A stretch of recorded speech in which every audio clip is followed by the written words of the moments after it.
How long does it take to buy a house? You've probably heard it can take anywhere from 60 to 90 days, but what does that really mean? I'm going to break it down for you step by step so you can know exactly what to expect and how to plan. Let's start with step 1, getting pre-approved. This is the most crucial step in the entire process because it sets a foundation for everything that follows. Without a pre-approval, it's almost impossible to seriously shop for a home because sellers are going to want to know that you're financially qualified. The pre-approval process can take anywhere from a couple of days to a week depending on how organized you are with your financial documents. I recommend you gather things like recent pay stubs, bank statements, and tax returns before you even talk to a lender. That way you can speed up things when you get your pre-approval letter in hand, which is the green light to your journey to homeownership. Step 2 is searching for the right home, and this is where your timeline can really vary. Some buyers find the perfect house in a week, others might take a few months. It all depends on the market and, of course, your personal preferences.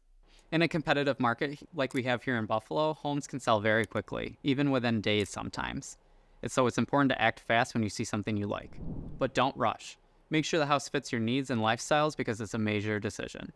During this phase, I'll be working with you very closely to show you homes, help you evaluate them, and make sure that we're on the lookout for any new listings that match your criteria. Now that you found the one, we move on to step 3, which is making an offer. I know this part can feel a little stressful, especially in a competitive market, but it's my job to guide you through it. We'll review comparable sales in the area and come up with a strategic offer. After we submit the offer, the seller usually has about 24 hours to respond, though in some cases it might take a little bit longer if there are multiple offers. And remember, it's not just about price.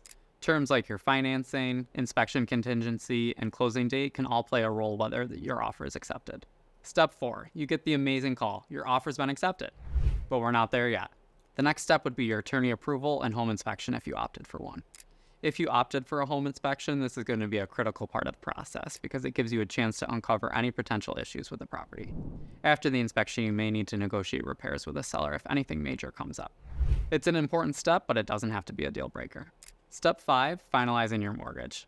Even though you've already been pre-approved, your lender still needs to go through a more in-depth process to fully approve your loan. This includes ordering an appraisal to confirm the home's value and verifying all your financial information.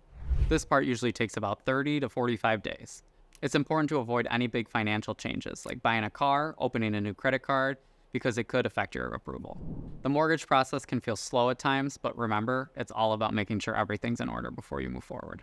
At the same time, we'll be moving through step 6, which is title search and review. The title company's job is to make sure the home doesn't have any legal issues, like unpaid taxes, liens, or other claims against the properties. If any issues come up, we'll work to resolve them, but most of the time the process runs smoothly. Finally, we've come to step 7, closing day. This is the big day where all the paperwork is signed. You officially become the homeowner. Now, closing typically takes 60 to 90 days after your offer is accepted, depending on how fast everything falls into place. On closing day, you'll sign the final documents, and once everything is processed, you get the keys to your new home. It's a really exciting moment, and after all the steps we've gone through, it feels amazing to finally walk into your new house. Before we wrap up, let me give you a couple bonus tips. First, make sure you stay responsive. Timely communication with your lender, real estate agent, and attorney can really help you keep things on track. Second, try and avoid any big financial changes during the process, like switching jobs or major purchases, because it could have a delay or effect on your mortgage approval. Lastly, don't hesitate to ask questions. This is likely the biggest financial decision of your life, so no question is too small. To sum it all up, buying a home typically takes between 60 and 90 days, but that's assuming everything goes smoothly. Some phases are quick, like getting your pre-approval, while others, like the mortgage and inspection, can take a little longer. My job is to guide you every step of the way and make sure you understand what's happening and when. If you're thinking about buying a home here in Buffalo or anywhere nearby, I'd love to help you navigate the process. Thanks for watching, and if you found this video helpful, go ahead and hit the like button. Don't forget to subscribe to the channel for more real estate tips. If you got any questions, leave them in the comments or reach out to me directly. I'd love to chat with you, and see you in the next video.